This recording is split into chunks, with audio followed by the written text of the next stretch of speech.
Before we start, I'd like to acknowledge that I'm sitting on the lands of the Wurundjeri people of the Kulin Nation and pay my respects to their elders past, present and emerging. It's important that we all acknowledge that our First Nations people have never ceded sovereignty of their land and that they still have a very strong connection to culture and land. So it's important that I think we start the summit like that. So the next thing I want to do is just give you a bit of a recap of what we've been doing today. Today is our third event of a 5-series event. Our launch event was really about setting the scene. So we had a speaker who was from the UN and gave us a global context. Then we had a speaker to give us an industry context, a cafe context, and then a personal context. So the message behind our first summit was really that we think that now more than ever, we really urge you to continue on your responsible cafe journey, not just because it's good for the planet and good for people, but because it's good for your business too. So that was our first launch event. Then we had our first action summit. And as the title sort of suggests, it's all around action. And in that one, we introduced new ways of thinking. So in our new ways of thinking, we had a couple of people to talk to us about circular economy thinking. We also had 2 pretty cool people to talk to us about design thinking. And both those speakers talked about how you could incorporate that sort of thinking into running a cafe. We had a really interesting cafe case study called Moon Rabbit here in Melbourne. And they really showed us and demonstrated how they had incorporated design thinking and circular economy thinking into their cafe. And they had lots of ideas. Now, as an extra bonus in our online version, we've also added another case study, the Eeny Meeny Cafe from Frankston. And the reason we included that cafe was that they really have took the time during COVID to step back from their business, looked at their business model and to rethink how they could change things. And what was great with no sort of, we didn't ask for this, but the owner and the manager, sort of Robbie, said really that now they've come back stronger than ever, having rethought through a lot of their processes and systems around circular and design thinking. So that was fantastic. So that's what we've done today. Today is our second action summit, and we're going to introduce you to new ways of doing. And as I introduced last week, we're categorizing our actions, our new ways of doing, under 5 different themes. That they are purpose, performance, procurement, planet, and people. So today we're going to look at the first 3, and we're really going to focus on procurement. So with this in mind, we've got some fantastic speakers. One of our speakers is going to talk about the procurement of coffee and the coffee supply chain and what that looks like. Then we've got someone to talk about a food supply chain and how that we can look at that being a fair and transparent and local food chain. And then we're going to look at one of the most important products in a cafe, a coffee cup, and the sustainable sort of supply chain around that. So that's what we've got planned for today. It's a big session. We've got lots of interesting people and a few cafe case studies along the way. So what I'll do, I'll hand over to Joe. I'll ask all of us who aren't speaking to turn off our cameras, and I'll leave it to Joe and Molly. Great. So I'm actually going to now talk to Molly Harriss Olson, who is the CEO of Fair Trade Australia and New Zealand. And she leads a dynamic team strengthening fair trade supply chains, growing revenue and bolstering environmental, economic and sustainable practices throughout the Asia Pacific region. So Molly is top of the class leader in sustainable development and speaks widely to businesses, government and civic leaders as she shares her expertise in areas such as economic redesign, green building innovation and fair trade. So I'm very excited about having a chat with Molly today because Jane actually had the initial chat with you, didn't she, Molly? So this is all fresh for me. So I'm going to dive in quickly and ask you the big question. Can you give us an overview of what Fair Trade Australia and New Zealand is and what do you do? That's a great question. Look, first I would say that I think you guys are exactly on the right course because I know that there's been some amazing research in 20 countries showing what's the impact of COVID been. And it looks like 72% of people who have gone through this terrible crisis think that sustainability has got more and more cachet than ever. It matters to them more than ever. And actually 28% of people have changed a product or a service like a cafe in the last 12 months because of their strong views about COVID and sustainability. So I think you're really on a great track there. And I think it's a really important thing. In terms of fair trade, it's a great privilege to work for this organization. It's been around for nearly 35 years, trying to help create fair access to markets for some of the poorest people in the world. And what I would say is unique about fair trade is that it is a structure that is engineering for a different outcome for trade, and particularly focusing on inclusive growth for the most marginalized. And this is particularly important in a cafe, because if we look at something like coffee, in the last 5 years, the commodity price of coffee has actually not reached the fair trade minimum price, except for 3 weeks in 5 years. What that means is that if you're not actually buying coffee on fair trade terms with this structural underpinning to help support the farmers who half own the system, then it means that you're subsidizing the global coffee market, and that's a really scary thing for very poor farmers, especially when they're facing the difficult circumstances they are with things like climate change. So fair trade was designed, as I say, engineered really to have a different outcome of trade. At the moment, the prices are pushing the value down, they're pushing slavery into supply chains, they're creating all kinds of havoc. And you may be aware that in the world today, there's more slavery than there has ever been. About 150 billion euros every single year is created in profits from modern slavery, and 68% of that is here in Asia. So there's no quick answer to your question, except to say that fair trade is really the only globally scaled alternative trading system to the general commodity trades. There's lots of great individual initiatives, but the real challenge for us today is to actually transform a whole global commerce system and make sure the transparency and traceability is in there so that we can actually have a different outcome, which is unfortunately a very difficult thing to do, but we have figured out how to do it now. We just have to get everybody on board. Great answer. I feel like you definitely have got some brilliant stats there. I could have a cup of coffee with you and pick your brains with some of those.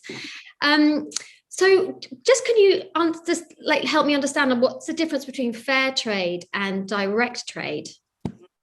Look, that's a really interesting one. So if we think about specifically coffee, let's say, we could be talking about any food commodity, anything in the world that's traded, cotton, uniforms, whatever it might be. So a direct trade typically is in coffee, and it's typically where a roaster or a cafe owner actually knows where his beans come from, which is a fantastic thing. You can build a great relationship. You can take lots of photos. You can sort of, share information with your patrons about, where you're getting your coffee. Now that's a wonderful, wonderful thing. And they call it direct trade. The challenge for a globe where most coffee farmers are in extreme poverty, and if we look at something like cocoa, 58% of cocoa farmers are still living below the poverty line. That means below $2 a day. And we're divinely eating chocolate everywhere we go. So we have this situation where there's still real issues in these supply chains.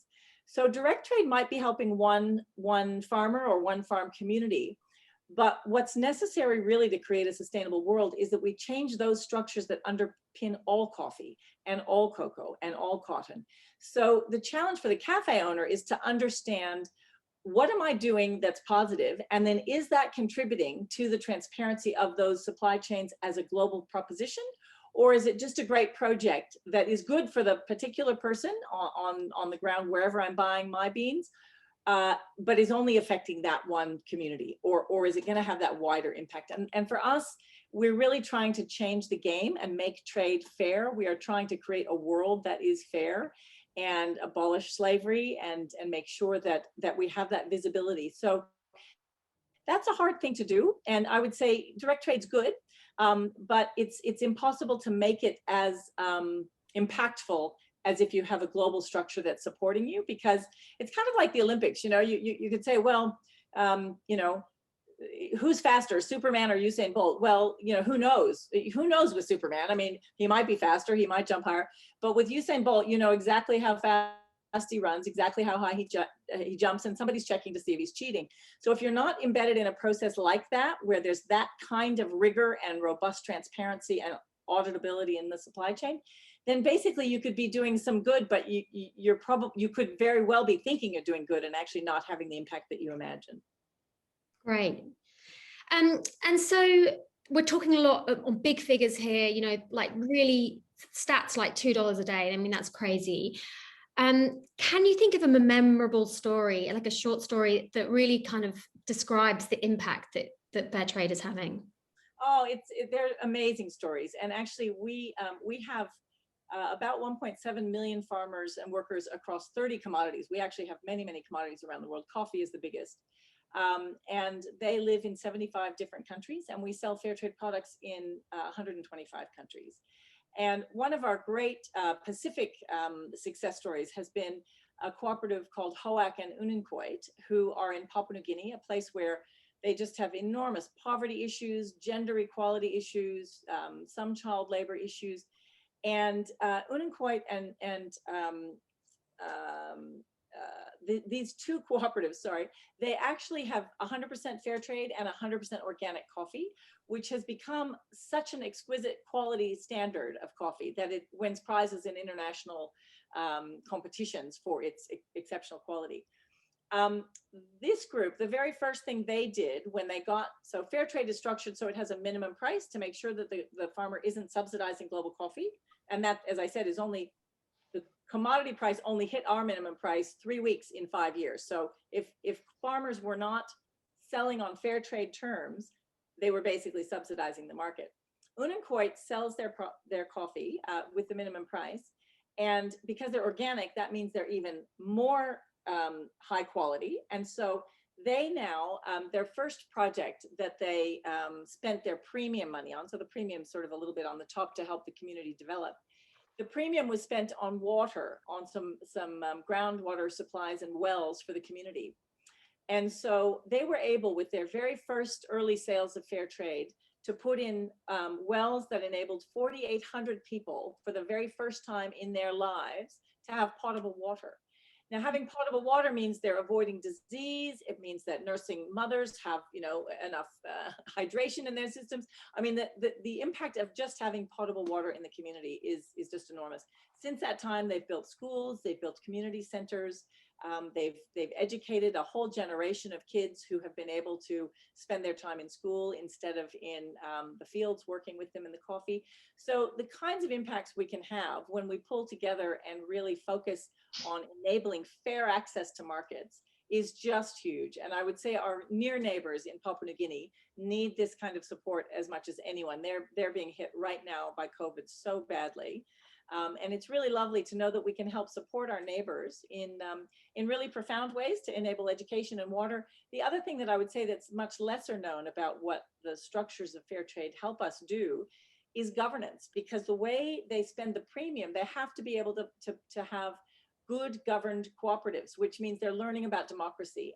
And that's also a very profound benefit for us as a community living in a neighborhood of other countries like Myanmar, who doesn't really understand democracy, for example. Lovely chatting to you. Thank you so much for your time, Molly. So what we'll do now is, having spoken to Molly about coffee, we've now got another speaker that we'd like to talk to. So now we've got Jen Sheridan, and she's an absolute expert when it comes to food systems. She's also the director of the Open Food Network Australia, which is a not-for-profit organisation that builds tools and resources to create new food systems that are fair, local and transparent. Jen engages with communities to create thriving regional food systems, and with her background in academia, she's been a key researcher on a couple of big projects, Know Your Food Bowl and the Food Print Project. So we're very excited to be having the bookend to the coffee story is the full food story. So Jen, can you tell us about the Open Food Network Australia? What is it? Yeah, sure. Thanks, Jane. Thanks for that intro. So basically at Open Food Network, our vision is around helping to build a world where fair, open food and farming networks reconnect people and regenerate the earth. And we're a not-for-profit. We were founded in Victoria by two female farmers, my colleagues Kirsten and Serenity, about 2012. And we're now in 20 countries around the world. And the sort of the impetus for them founding it was that as people coming into farming, they didn't want to be price takers in the way that most traditional farmers are in Australia, particularly those kind of selling to the supermarket duopoly.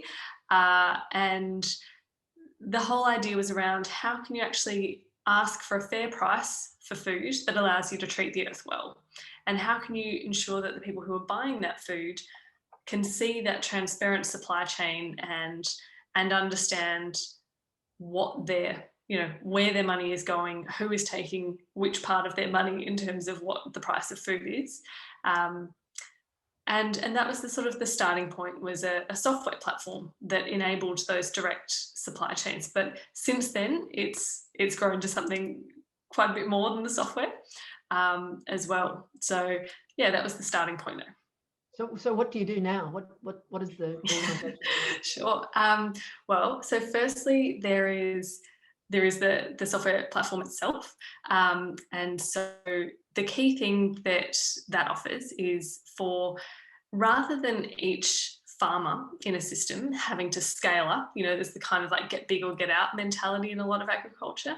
But whereas, when you do that, you tend to kind of scale, and you tend to kind of get pushed into more unsustainable practices. So a lot of the work that we have done with a software platform is, how do you aggregate to scale? So how do you collaborate with other farmers to achieve that scale? So, it's impossible for most farmers to sell, an entire grocery basket's worth of produce, but you can be working with the dairy producer down the road and the veg grower and the egg producer. And so it's like an online farmers market that each community can set up and run however they want. And farmers can sell direct through it for just themselves, or they can do these kind of collaborative things. And we started with that software platform. But of course, what you quickly realize is that it's not just about buying and selling food. And, the e-commerce part of it isn't the only part that makes a food system work. And so a lot of the other work that we do is around almost like the ecosystem that surrounds all of that, kind of everything that is needed to enable those sales. So how do you help farmers who are on their own? How do you help them kind of start to collaborate and set up an online food hub, start selling into an existing food hub? How do you help people start to move food? You kind of get it from point A to point B without each farmer driving their own little white van around the city from farmers market to farmers market, or things like that, or cafe to cafe. And so there's a lot of that type of work that we do, and a lot of kind of essentially helping kind of activate food systems. So when there's a region that doesn't have a thriving food system, like how can you bring the people together and design the food system that's needed for that region? And then we still do kind of quite a bit of research and things like that as well, around both kind of documenting what's there so people understand that it exists, and that it's feasible, and that it is a really strong contributor to resilience. We saw a lot of stories through COVID, for example, of communities that really thrived in terms of how a shortage of food supply in their region created this amazing opportunity for their whole community to come together.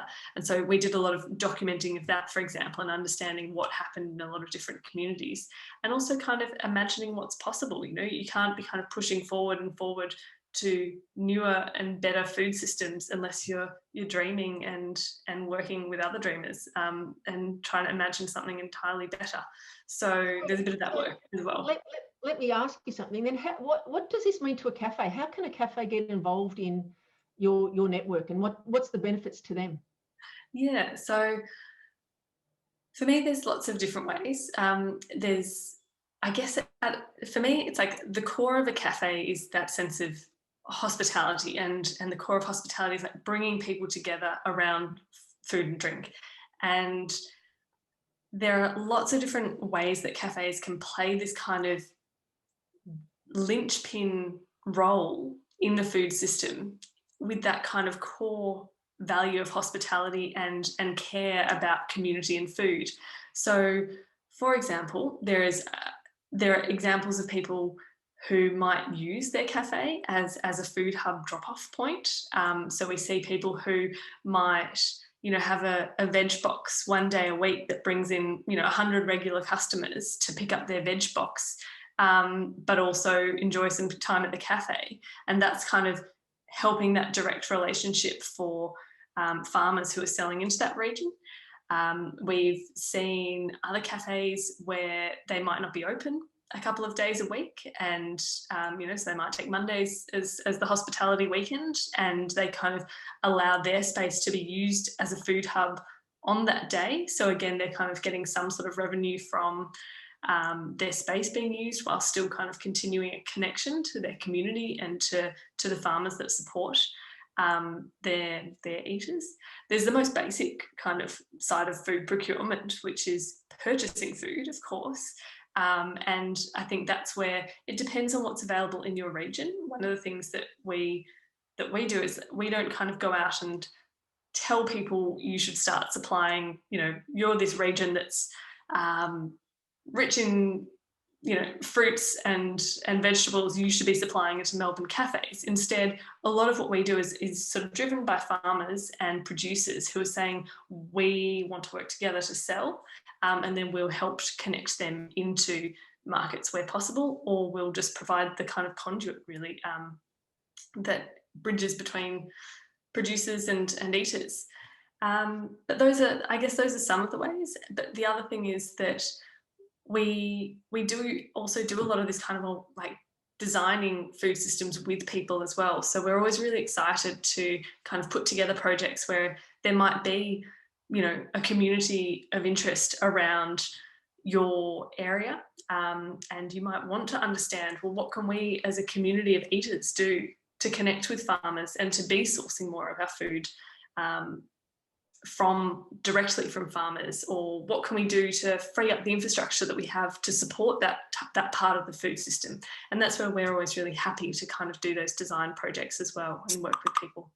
So just two little ask questions. One is, you are all over Australia, are you? We are. We're all over Australia and in 20 other countries around the world, but there's definitely a density thing in terms of it's driven by people and interest. So we've seen some of our strongest things in Victoria, and then followed by kind of some of the eastern states, and there's like a growing interest in Tasmania, and then smaller pockets probably in the other states. And then the other thing that I guess is unique about what we enable is we kind of enable farmers to set the terms of it. So if they want to, a lot of farmers will open an order cycle, and it might be that you can order your food from Saturday through to Wednesday. They'll then pick it on the Thursday and deliver it on the Friday. And so if you then look at their shop on a Friday, you even see it, there's nothing there. But it's it's just kind of a flip of like understanding, empowering producers to have that role in the food system, and also cutting down on that waste of oversupply and putting all of that. It's all about the risk as well, where at the moment, if you are a producer and say you're rocking up to a farmer's market, you've borne all the risk of picking everything and showing up there and that sort of thing. So there's the opportunity for cafes to kind of have that interaction with farmers of saying, pick to order really, and that sort of really cutting the food waste before it even leaves the farm gates. It can be a really sustainable option, and a really beautiful relationship in terms of that mutual, I guess, respect and risk within a food system. This is fantastic, Jen. I'm so happy that you joined us today to give us this whole story. And so it's the Open Food Network Australia. What's your website? Yep, openfoodnetwork.org.au. But I'll pop my email in the chat if people want to talk to me more about it as well. Fantastic. We'll catch you in the panel discussion too, but thank you so much. That was really great introduction to what you're doing, and it sounds fantastic, really fantastic. Thanks, Steve. Thank you. So now what we're going to do is we've created a series of cafe case studies. We're calling it Cafes That Are Killing It. And we're showing you that one of the ones we're going to show you today is the Organic Republic Bakery in Bondi. And I think when you listen to this cafe, you'll be really inspired by the owner, Muzz, who started it 15 years ago, because he talks about the 3 Ps we're speaking about today, the purpose. His purpose is so very strong, and you'll get that very loud and clear. But he also gives us some really interesting procurement ideas as well. And then he really says it's because of these things that his performance over the last 15 years has stayed strong in a really difficult environment. So let me play this for you. Well, the Republic is rapidly approaching its nearly 15th year. Bondi, which is making it an overstayer, certainly inveterate, and one of a literally a handful of survivors in such a difficult trading environment, such an expensive place to do business, and a very competitive place as well. You have to have solid beliefs to survive the test of time. You know, your ethics have to be in your DNA. They're not window dressing, they're not add-ons. They have to be core beliefs. My belief in general is that everything begins with your values and convictions and beliefs, and all other things are a derivative of that. So they are influenced by, subject to, and shaped and formed, promulgated, developed and operationalized by that type of thinking. Because you can't be ad hoc with it, and you've got to really believe it and follow through. And importantly, you've got to be able to put your money where your mouth is, because there is a cost. But to not do so, in my opinion, is a moral dereliction. For instance, we have 100% carbon offset with our electricity, and we have done that for a very long time. For me, it's not an option. It's simply what responsibility means. It's a manifestation of responsibility. But we've been very selective over quite a long time now, and we've developed a bit of an ecosystem in terms of our supply chain, and also I have to say in terms of our wonderful community support here. This doesn't happen in a vacuum. This happens because the community choose to support us, and we experience what in a world with little or no fidelity anymore, a very high degree of loyalty. So we got rid of plastic bags a very long time ago, and one or two customers got upset because they didn't understand that we all have to make a little more effort to make these things disappear. We have to carry an extra bag, and the bags that we use, for example, for packaging our product, are craft paper with the tannins and lignins removed. So that's greaseproof, but dissolves in water and composts very well, and the inks are soy-based, for example. And you have to develop within the culture of your organisation an interest in these things as well. And even here, that's not a pushover. It's extraordinary how indifferent some people are to what's going on around us, So I don't take prisoners in that respect. And we've focused a lot on, sort of proximal supply, so the closer the better, and that is a surrogate as well for reduced packaging. So shorten the supply chain. So organic is, sure, if you can get organic local stuff, that's great. But if it comes from a long way away and has high embedded energy and it's been flown, so it's sort of really energy intense, the CO2 equivalent is off the charts, then all of its virtue is dissipated. Do you understand what I mean? The planet is suffering from multiple afflictions, and the greatest one of all is the share when it comes to food. There's definitely food miles, and you can have all of these products, certified organic, but they're chronically overpackaged. I'm really conscious of them. In fact, I get really irritated. They really get under my skin. And so I like to challenge the suppliers, and you're constantly working at it. Like the cleaning company who supplies our products, they reuse all of the 20-litre containers. So those are constantly, recycling isn't the correct word, because they're not having to apply any energy to transform them. Reuse is a much better thing. And of course, there's one thing in all of this which is absolutely paramount, has the greatest efficacy of all, and that is reduction. Reduction, you simply eliminate all of the other problems that are associated. And so if you reduce your packaging, and you reduce your waste. If you reduce your waste, you reduce a whole stream of management,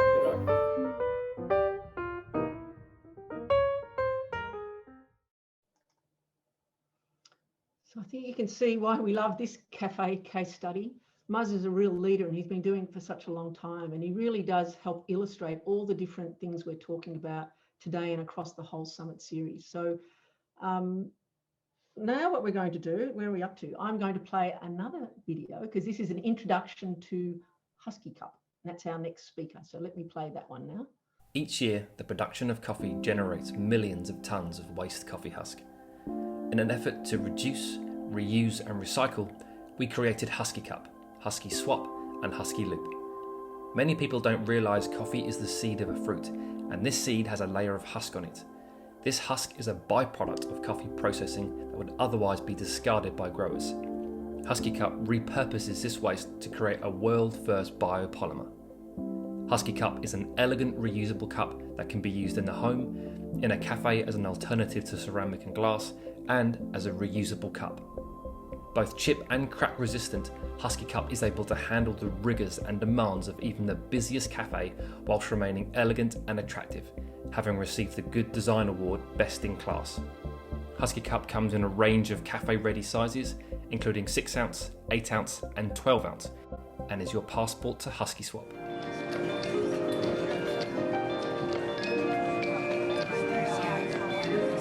Hey, regular cappuccino, please.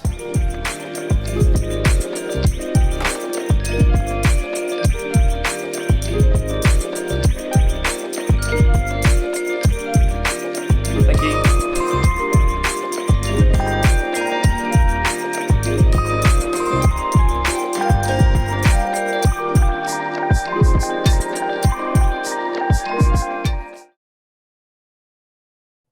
I recognise that face in that video, Michael. A lot of my face, a lot of my voice, isn't it? Sorry. Yeah, is this for your acting career after you solved coffee cup waste? A long dead acting career. Well, look, I'm going to introduce you so people know who you are. So Michael McFarlane, the man in charge of Huskee Swap, based here in Sydney, which is an incredible cup exchange system which operates now in 22 countries. So with over a decade of experience in the coffee industry, Michael has joined the Huskee team to help transition away from single-use cups and improve the workflow and sanitization of reusables. Through his network, Michael has helped cafes, corporates, universities, and councils to implement a range of reusable systems. Michael, why is it so important right now that we are making reusable cups? What are your thoughts on all this reuse stuff? Well, it all comes down to waste, really. I mean, our journey as a reusable cup company started with repurposing a waste product, that being coffee husk, which is a byproduct from coffee processing. One of our founders is a co-founder of a coffee farm in Yunnan, China, and that's where he started to see this husk piling up on the farm, which poses a fire risk, a pest risk. So that kind of an initial idea and concept of Husky was to repurpose that waste and to use it, and then to create this reusable cup to displace single use, and just stop that waste at the source, essentially.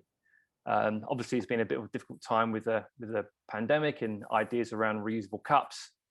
That's where kind of our cup exchange system starts to weigh in on that problem. But essentially, all we're trying to do is to design waste out of our products and reduce waste in the coffee industry. And so how does the swap system work? So I'm a cafe, I'm not sure about reusables anymore. I want to implement some kind of something I can control more, because I think you can tell me more. Yeah, I shan't answer my own question. So Husky Swap is a swap system. So essentially how it works is cafes hold a float of Husky cups, which are pre-washed and ready to swap with customers. Customers then need to purchase a Husky cup to be able to swap. So it's a purchase model. I'll get to that in a second. But essentially, a customer will approach you, hand in their Husky cup and lid, and that'll be put aside to be washed along with the cafe's cutlery, ceramics, etc. And the cafe provides the customer with a pre-washed cup. So the important thing is that these cups are being sanitized on site. That is minimum temperature for a minimum duration, so they're perfectly safe. One of the issues with the reusables is that if that's washed in a domestic setting, not necessarily sanitized, it's got to make its way into the cafe, in your bag, public transport, in your car. So there are some cross-contamination risks. So Husky Swap provides some additional hygiene benefits, as well as some streamlined workflow with dealing with reusables, for baristas having to remember whose cup, making sure they get the cup and the lid back. You've got varying lid assemblies and sizes. You pick it up and go, what is this? Is it 6 ounces? Is it 8 ounces? I don't know. So Swap offers that streamlined inventory, essentially, which has a positive impact on workflow. And the purchase model aspect, because you need a cup to swap, and cafes are selling those cups, it means that the revenue they make from cup sales helps to offset the operational costs of the service they're providing, which is essentially washing cups. So this means it's infinitely scalable and it's not limited to grants or funding. So where do you think it works well in a what kind of cafe environment? Because I know you're working in some really busy hubs in Sydney, for instance. I think anyone who does takeaway trade can reap the benefits of the swap system. I mean, if you've got 100+ swaps happening a day like we do in Barangaroo, then fine. But if you've got 5 customers who you can convert to using a swap system and a reusable cup, then that's a win. Husky Swap was designed to coexist with single use, with standard reusables, or it can be completely 100% Husky Swap. So there's a place for it in every use situation. And we've seen some cafes which are doing 100% swap, which is incredible. So onwards and upwards for you guys. What we're going to do now is actually show another cafe that's killing it. This is the Mary Cafe at Ceres in Melbourne. And again, they've got a very strong procurement process that they use. And listen to Hemi and he'll explain it to you.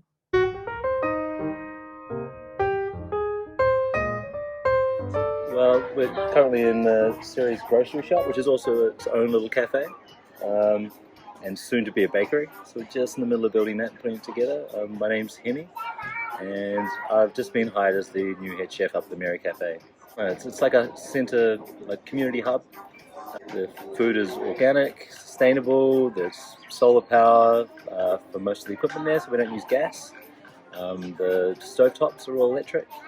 The ovens are all electric. There's a glycol system for the refrigeration. The composting and waste setup is amazing. And it's different to most cafes you'll ever see out there. So just to my left over here is Honey Lane Farm, and we probably get maybe 70-80% of our veg from there. And it doesn't do a huge variety, so it's only a half acre maybe. And it's, you know, we've just finished off with a load of zucchinis, cucumbers, the most beautiful tomatoes I've ever had, basil, all the classics. But I'll get 30 kilos in 1 week. And it's like, I'm not going to serve 30 kilos to the customers, so you've got to think about what you're going to do. So, and then we've got a few organic suppliers, which I'm trying to zone in on specific farmers is my goal, like trying to find a potato farmer, trying to find someone to provide me with my fruit specifically, so I can have a conversation with them and talk about it and get to know where the things are coming from exactly. We've set the cafe up as more of a upmarket cafeteria. That's kind of what we're stepping towards. So it's like the kitchen is 1 foot away from where the customers are. So we can have those conversations. If people are into a certain thing, they can ask me where they got it from, or any other chefs or staff will know where produce comes from. But running a cafe is difficult. You have to have it as a lifestyle. It's not a job. It's not a career. It's a lifestyle choice. So you need to love what you're doing. You need to want to engage with the community. You need to become part of the community. And then as far as sustainability or being more ethically minded for your cafe, if you're going to be running one, you need to just do one thing at a time. Every week, you just grab a little thing you can do better, and you focus on it for that week, and you complete it. And then you add that to your routine, and the next week you do another thing. It's really hard if you're quite an ethical person. At home, you've got it all down, and you come to work or run a business, and you realize 10 cents is a huge deal. You know, you have to put a dollar value on your morals and ethics, like with everything we do, whether it's, do I ride my bike, do I walk, do I fly, do I drive my car? Like, that small choice, and that exponentially grows in a cafe. Do I get my product, which is organic, ethically raised by a wonderful person who's 500 kilometers away? Is that my food choice for that? Or do I get it from someone that's 10 kilometers away, but they're using a pesticide? Like, I think the culture of Ceres, being inbuilt for so long, it's just, you know, if you're coming here, what's expected of you. And no one's really telling you have to do certain things. You just know. You want to help move this whole thing, this movement, to a better place and help spread the word. And everyone's smiling and excited about it. And, you know, the excitement breeds a fervor of wanting to, you know, make sure everyone else is doing as much as they can. or at least giving them the knowledge so they can learn to do as much as they can whilst still being able to live their life, and it's not be too stressed out about it, not be too judgmental towards themselves either.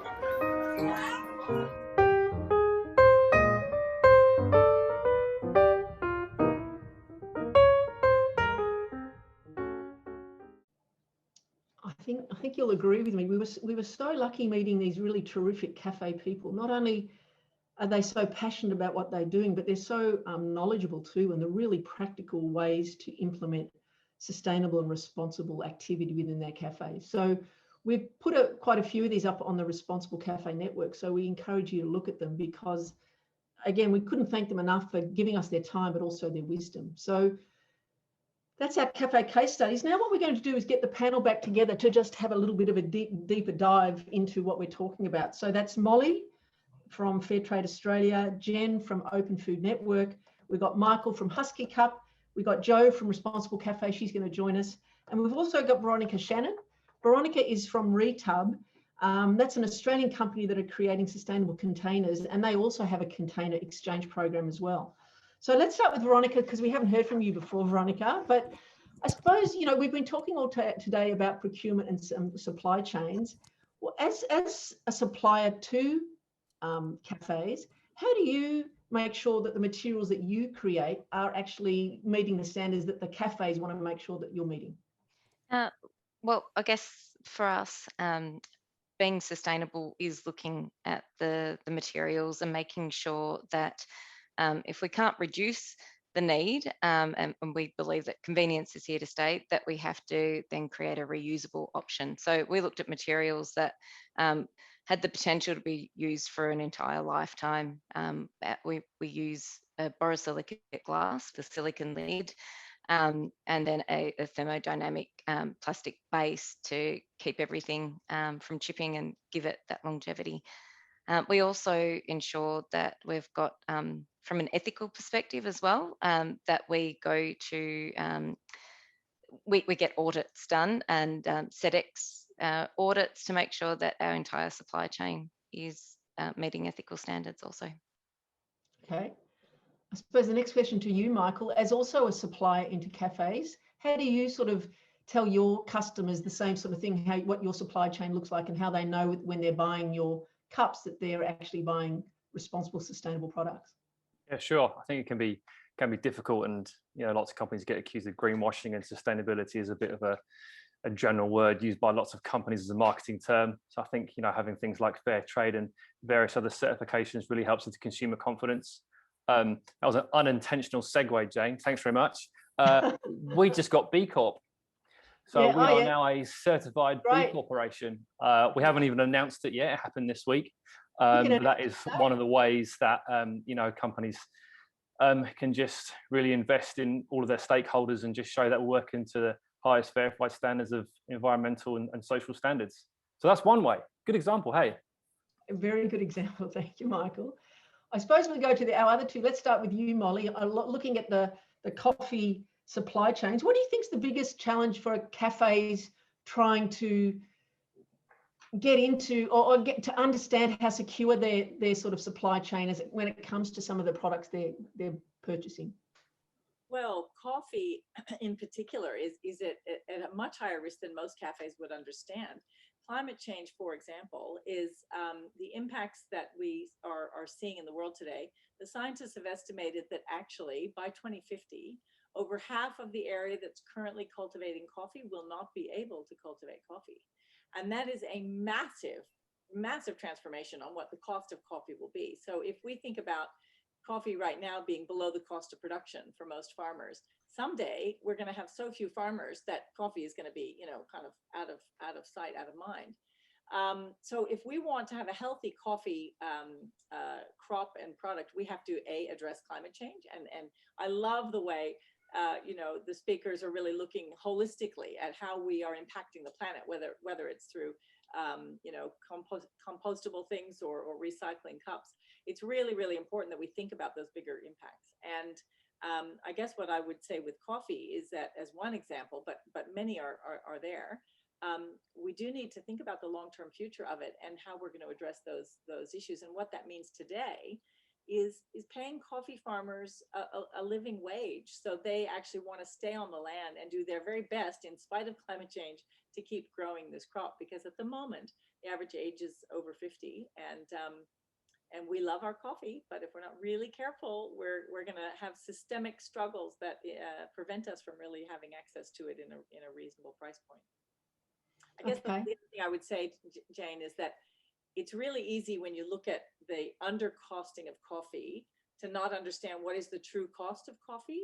And so really for cafes to really try to understand what is the impact of this decision in my supply chain on the farmers themselves.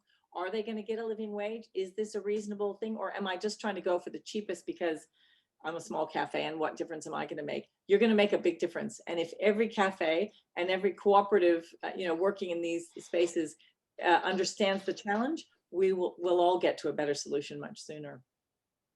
Thanks, Molly. And that's not always the cheapest. What's that? What was that? It's not always the cheapest solution. I mean, slavery is always going to be cheaper than actually paying a proper price for a commodity. Yeah. So Jenna, that leads to you actually. Then, do you want to add anything? Because obviously Molly was talking about the coffee, but you're around the whole food system. So what sort of would you suggest to as key takeaways to cafes who want to get involved in your network and to really support the farmers that sort of supply to it?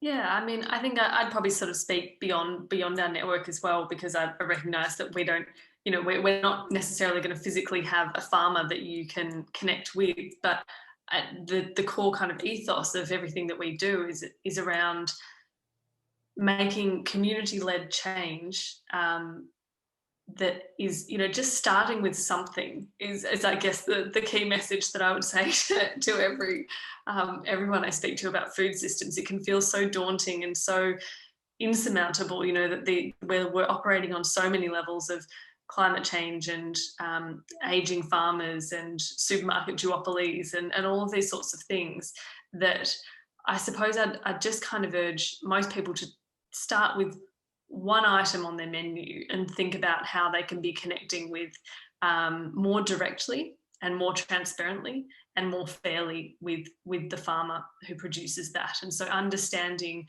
even if it's something like, where your eggs come from, or something that's really basic, as just one exploration, but also thinking beyond just the sense of all of your procurement, but also that role that you play as a community hub and the place that you hold between connecting people between the producers and the community of eaters, and the kind of role that you can play in your community.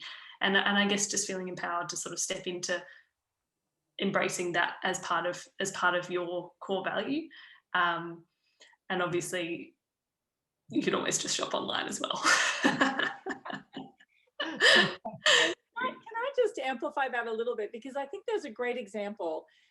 You mentioned the duopolies of the retailers, and that is a huge challenge for local producers. And if we think back about the milk wars, fair trade has been approached by dairy farmers forever, all over the world. And actually only recently we've agreed that we're going to try to do something to help them.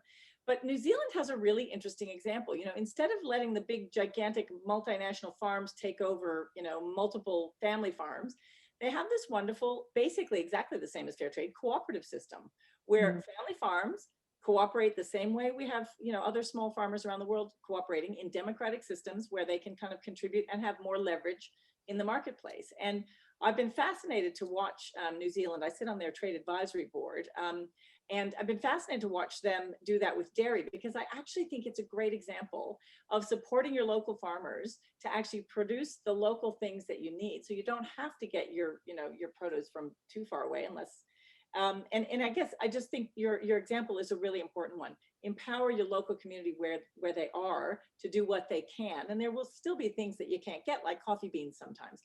But actually it's amazing what you can do if the ethos is support your local farmers to help every way possible to bring you local and seasonally appropriate access to food, and then connect it to other connections in the world, like poor farmers in other places. But start with your local community. It's a wonderful, wonderful way of looking at it. And I'd like to add that our whole message here is you're talking about the supply chains that feed the cafe, And we're saying we think that the cafe is also an incredible hub for the broader community, because if the cafe understands procurement and their environmental and their social impacts, and then they start to showcase it to their community and explain what they're doing and get their customers to understand it, that they're such a great hub to have further impact out into the community, so that they can take that into their homes, into their businesses. And I think that that's how we're all going to start to do it. So cafes, as you know, talking to Joe about this, cafes are such an incredible hub in a community, and they have such power. And that's why we're really running these whole summits, to really help them to understand this, so that we can push power to them and that they can create this impact across their local communities. Joe, do you want to have a final word? And then I'm going to sum up everything. Yeah, I mean, I just think it's been so amazing that we've had such a great focus on food and produce today. However, we mustn't forget that cafes have bills. So there are, you know, that is also part of the supply chain. So it's looking at your power bills, your waste bills, and we're going to be going into that hopefully a bit more next week. But also, you know, Muzz very kindly just said, was like, I'm happy to speak to any cafe and give them all of the intel that I've had about my supply chain. So we're going to be doing more guides basically over the next year on how to help you do waste audits and find the right suppliers that are going to help you save money. So that's my 10 cents. Good on you. I'm just going to sum up here. I'd like to thank everyone for coming today. It's been so interesting to hear about your journeys, and it's so nice to have other not-for-profits talking to them about, you know, the struggles that you're all facing. So it is really important that we are all working together. So thank you. So this is just the last little thing here is just reminding you and summing up that, as we say, now the more than ever, we think it's important that you continue your journey towards becoming a responsible cafe, and that's what this is all about. Reminding you, last week was all about new ways of thinking, and that was around circular thinking and design thinking, and we explored those. We gave you a playbook so that you could start to take action around those. So look to that. That should be in your inbox as well. And today was all around our first 3 Ps: purpose, performance, and procurement, and how we could secure sustainable supply chains for your cafe. So as per last week, we're also going to give you part 2 of our playbook this week. That'll be emailed out. And what this playbook about is to extend some of the information we've been speaking about today. So looking at your purpose and helping you to redefine what that is, looking at your responsible value proposition for your cafe, what that is, looking at the key activities. As Joe said, it's really important that you're profitable. So that's what performance is all around. If you're not profitable, then you're really just a charity, and we're not talking to you as charities, we're talking to you as business owners. So we want you to start to think about your key activities, how you can maximize what they are, how you can reduce costs where you can. And that's where it comes in sustainable revenues, looking at all sorts of different ways that you can create different streams of revenue streams, cutting costs, that sort of a thing. And then looking at supply chains, we've created a checklist to some principles around how you might do that audit. Veronica from Retub spoke about a very comprehensive ethical checklist that they use to do their products, and I know Michael does that too, but this is just some principles that as a cafe you can start to look at. So that will be coming out to you today after the session. Next week is all about how to create a positive impact on the people and the planet. So then we're going to really focus on planet and people. So we've got lots of good, more speakers coming, looking at waste in more detail, looking at compostables, looking at energy use, impact resources within your cafe, looking at that. So that's going to be a pretty interesting session as well. So that's it for today. So that's a lot. There's our website if you want to look at that. We've got lots of information. Joe's putting up these sessions as recorded sessions. I'd like to thank all our speakers. That was a really great, varied discussion I think that we had, and I think we looked at procurement pretty well, and really hopefully started people thinking about sort of starting to tease out, you know, what they're doing. I think, Jen, you left with a tip of the day, which is just to start to one thing. But if anyone has their top tip that they want to leave with anyone, speak up. I'd say ask your suppliers what they're doing to be better, to be more sustainable, more ethical. And you should quiz them, and they should have answers. And perhaps it's not going to be the perfect answer, but they should have plans, and they should have an idea of what they're doing to be better suppliers. Use the power of your dollar to speak. That's right. Yes. Thanks, Veronica. Okay, well, I think we'll sign off here. Thanks everyone for coming today, and we'll see you next week, same time, for our next session.